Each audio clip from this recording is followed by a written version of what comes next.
はい、気ままな親父の趣味チャンネルです。このチャンネルでは北海道の北部の情報を中心に紹介していこうと思っております。今回の動画は自治主義を兼ねまして北海道旭川市からマレーシアの首都クアラルンプールに旅行に行った動画のパート2です。皆さん、ワンワールドアライアンスを知っておりますか？ワンワールドアライアンスは1991年に設立されました航空アライアンスです。加盟航空会社には日本航空やアメリカン航空などがあります。パート2の動画では成田空港からマレーシア航空のコードシェア便を利用してクアラルンプール空港に行きました。その後ホテルにチェックインしてクアラルンプールの中心部プキピンタンにある飲み屋街チャンカットや屋台街のアロー通りなどの模様を紹介した動画になります。 4K 映像かつ二重原稿の字幕を歯車マックから選択して最後までご視聴いただければ幸いです。すでにご覧いただいている方もいらっしゃるかと思いますが、クアラルンプール旅行動画パート1の動画では北海道の真ん中旭川空港から羽田空港まで日本航空 JAL558 便に乗りました。今回紹介しますパート2の動画では成田空港からマレーシアの首都クアラルンプール空港までマレーシア航空のコードシェア便に乗っております。この便の区間マイルが3345マイル、距離で 5382km です。この旅行で1日目に宿泊しました日暮里から約 64km 離れました成田空港に向かう模様から動画をスタートしたいと思います。日暮里駅は JR 東日本と京成電鉄日暮里舎人ライナーの駅です。私は5時45分発の成田スカイアクセス線スカイライナー1号に乗車しました。私はホームで電車を待っておりましたが、朝早い時間帯でもかなり乗客がいました。京成スカイライナーは日暮里駅から成田空港第2、第3ターミナルまで最速36分で行くことができます。この特急の最高速度は新幹線以外の列車では日本最速の時速 160km です。私はスカイライナーを下車しまして成田空港第2ターミナル出発口に向かいました。こちらは成田空港第2ターミナル出発口です。今回私は日本航空 JAL の航空券を購入しておりましたが、コードシェア便でしたのでマレーシア航空のチェックインカウンターに向かいました。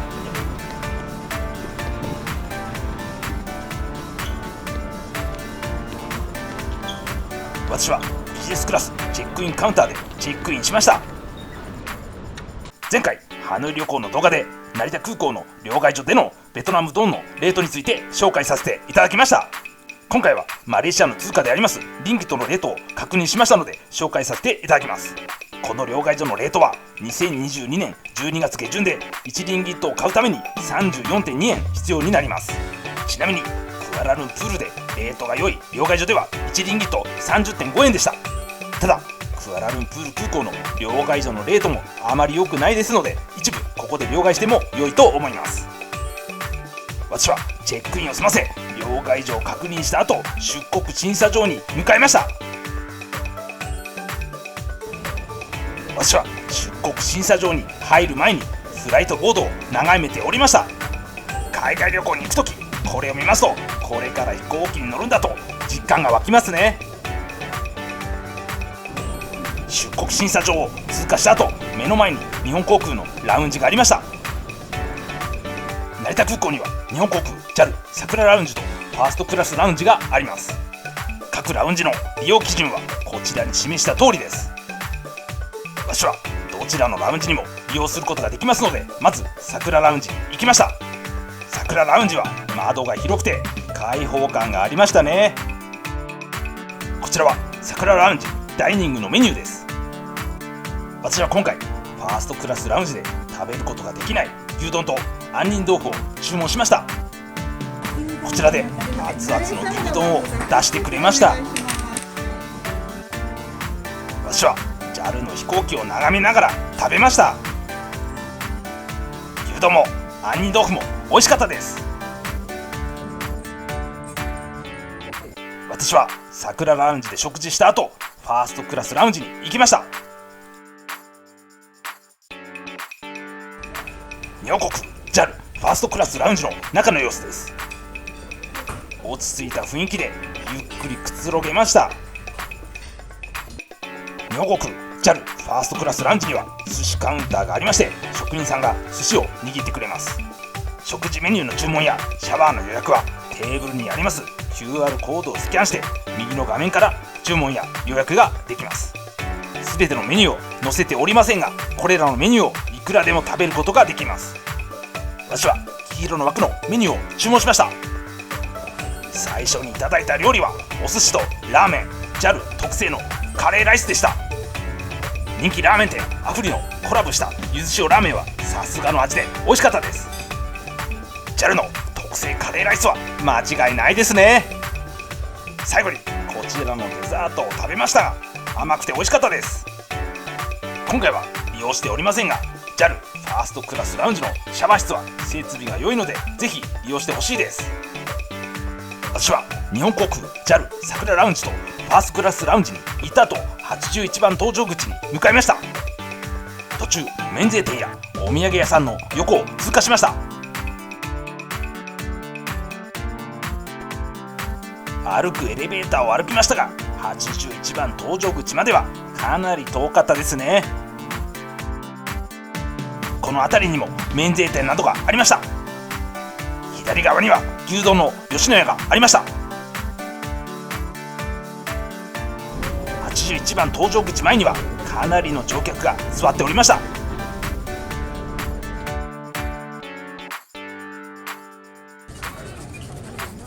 はい、成田空港10時5分発マレーシアクアラルンプール空港行きマレーシア航空コードシェア便日本航空 JAL7091 便搭乗開始します。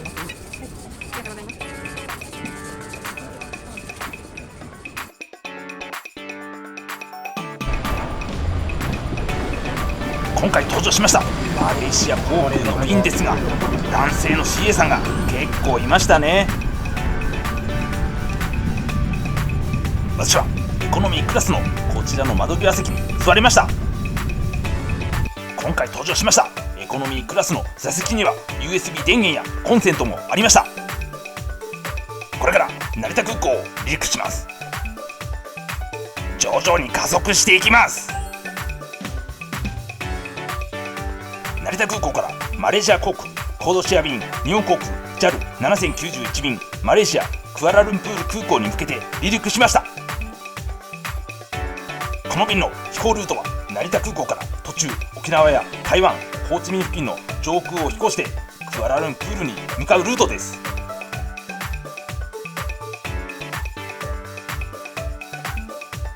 成田空港からクアラルンプール空港までの JAL の区間マイルは3345マイル、距離は 5382km です。先ほどの飛行ルートでの距離ではクアラルンプールまで 5909km でしたので、少し距離が異なっておりました。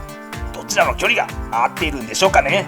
マレーシアは面積が約33万平方メートルで日本の約 0.9 倍です。人口は約3260万人です。今回旅行しましたクアラルンプールはマレーシアの首都で人口は約180万人です。クアラルンプールからシンガポールまでの距離は約 350km です。マレーシア航空の機内誌には就航路線が記載されておりました。また機内販売もありまして、こちらのような素敵な商品がたくさんありました。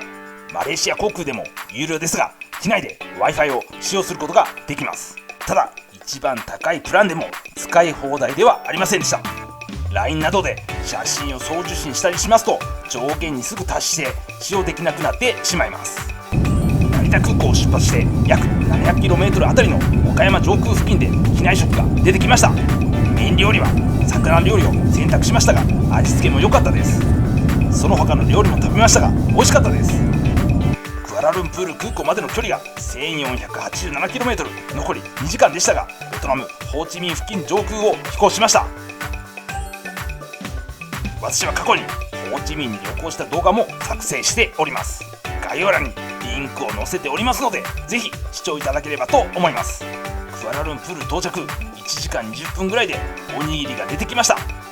私が座った座席からはちょうど翼があってあまりよく撮影できませんでしたが、クアラルンプール空港に着陸した模様を視聴いただければと思います。成田空港を出発して飛行時間約8時間でマレーシアクアラルンプール空港に到着することができました。ビジジネスクラスの乗客の後に機内から出ましたが、男性の CA さんに挨拶されました。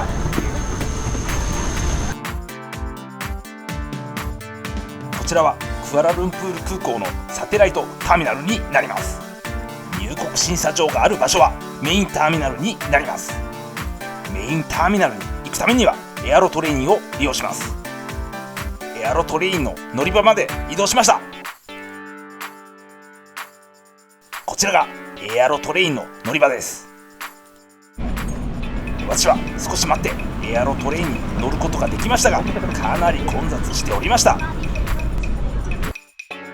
車窓からターミナルに駐機しております飛行機を見ることができました。乗車時間は数分でメインターミナルに到着することができました。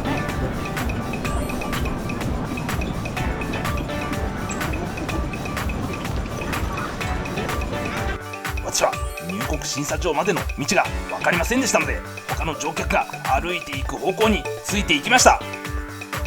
入国審査を無事に通過しまして、免税店が立ち並んでいるエリアを歩きました。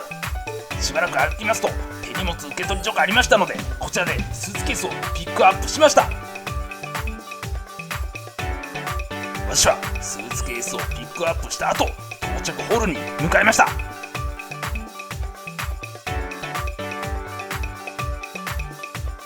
クアラルンプール空港3階到着ホールには両替所がありました。左の両替所のレートは100円で 2.9 リンギットで買いますとのことでしたので、1リンギットが 34.4 円になります。右のトラベル X の両替レートでは1リンギットが 35.3 円でした。この2カ所の両替所は成田空港の両替所のレートとそれほど変わりませんでしたね。武器ビンタンにありますレートが良い両替所ですと1リンギットが 30.5 円でした。クアラルンプール空港では必要最小限だけ両替した方が良いと思います。また3階の到着ホールにはマレーシアで使用ができる SIM カードを販売しておりました。1週間使用することができますウィークリーパスで12リンギット日本円で約400円、もしくは15リンギット日本円で500円の SIM カードを販売しておりました。私は事前に右上に記載しております無料通話付きの SIM カードを Amazon で1450円で購入しておりました。事前に SIM カードを購入しておきますと、空港に到着する前に SIM カードを入れ替えておくだけで、空港に到着したらすぐにインターネットを利用することができます。私が買いました SIM カードの Amazon の販売ページのリンクを QR コード並びに概要欄に載せておきます。マレーシア旅行に行く予定がある方はぜひ購入いただければと思います。私はクアラルンプール空港からクアラルンプール市内のホテルに行くため配車アプリのグラブを利用しました。配車アプリのグラブにつきましては以前バンコクやホーチミン、ハノイ旅行の動画で紹介しておりますので、詳しいことはそちらも参考にしていただければと思います。グラブは Uber などと同じような配車アプリで東南アジアの主要なエリアでサービスしております。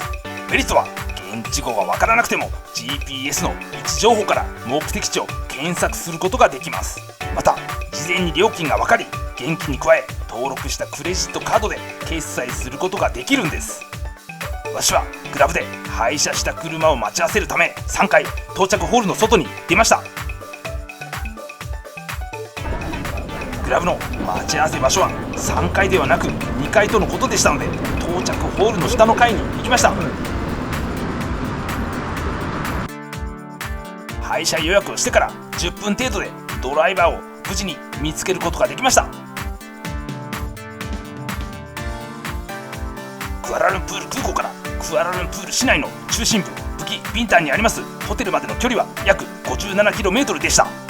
グラブを利用した乗車料金は65リンギット日本円で約2080円でした。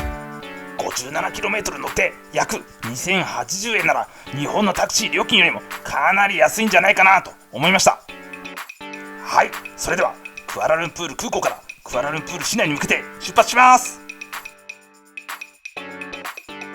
マレーシアは日本と同じ左側通行でした。クアラルンプール市内に入った時にはかなり真っ暗になっていました。車窓からライトアップされました高さ 451.9 メートルのペトロナスツインタワーが見えました。どの辺りを走行しているか分かりませんでしたが、この辺りは高層ビルが立ち並んでいました。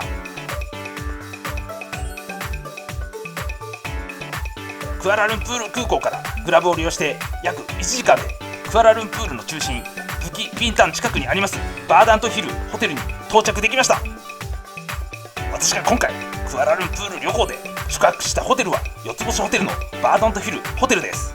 このホテルはブキ・ビンタン駅から約 800m の場所にあり、この後紹介します飲み屋街のチャンカットや屋台エリアのアロー通りなども近いですので、非常に便利な立地にあると思います。私は2022年年末に宿泊しましたが、比較的早く予約したため宿泊料金は4泊で3万4000円ぐらいでした。このホテルのロビーの様子です。私はこちらの受付でチェックインをしました。部屋はすごく綺麗でしたね。日本と同じタイプのコンセントも利用ができますので、携帯電話の充電などは問題なくできました。またシャワーの水圧もしっかりあって、滞在期間中快適に過ごすことができました。私はホテルの部屋に荷物を置いた後、クアラルンプールのおしゃれな飲み屋街でありますチャンカットを歩きました。チャンカットには約 200m の通りの両側にバーやレストランがたくさんありました。歩道にまで椅子があってすごくにぎわっていましたね。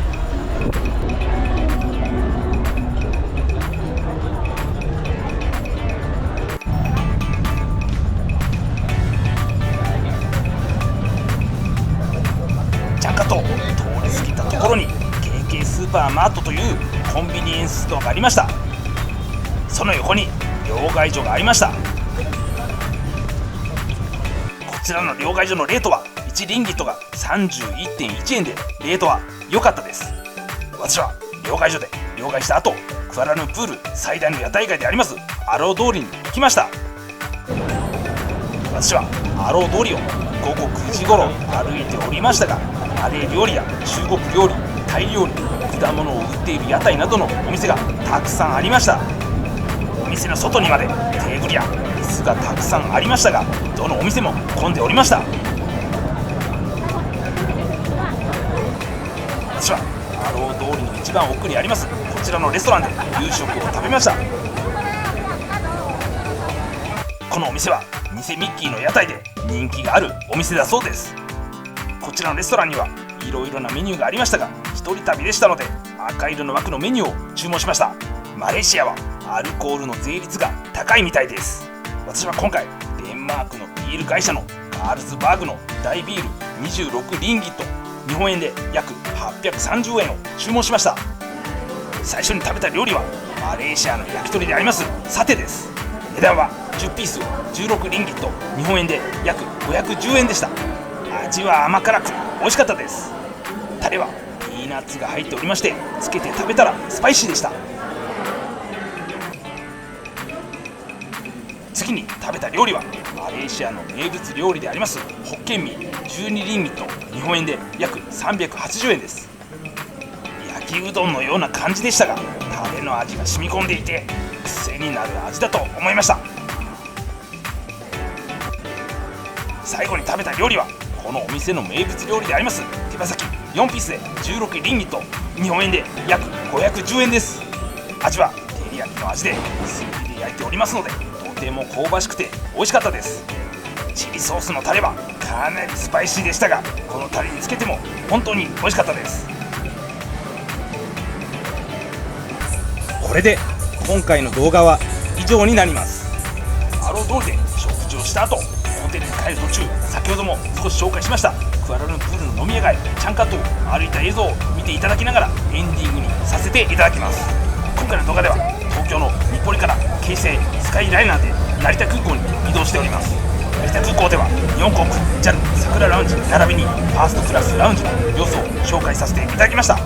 そして成田空港からマレーシア航空のコードシェア便でクアラルンプール空港まで飛行機に乗りました。今回の旅行で宿泊したホテルやクアラルンプールの飲み屋街でありますチャンカット、屋台街でありますアロー通りの様子を紹介させていただきました。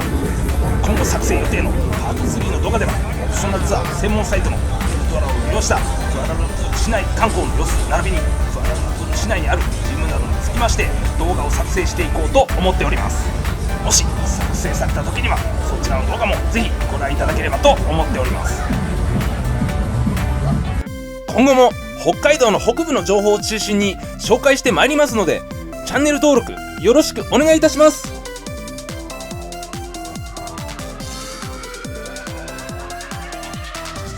おじさん、またアロー通りで偽ミッキーの手羽先食べたいな。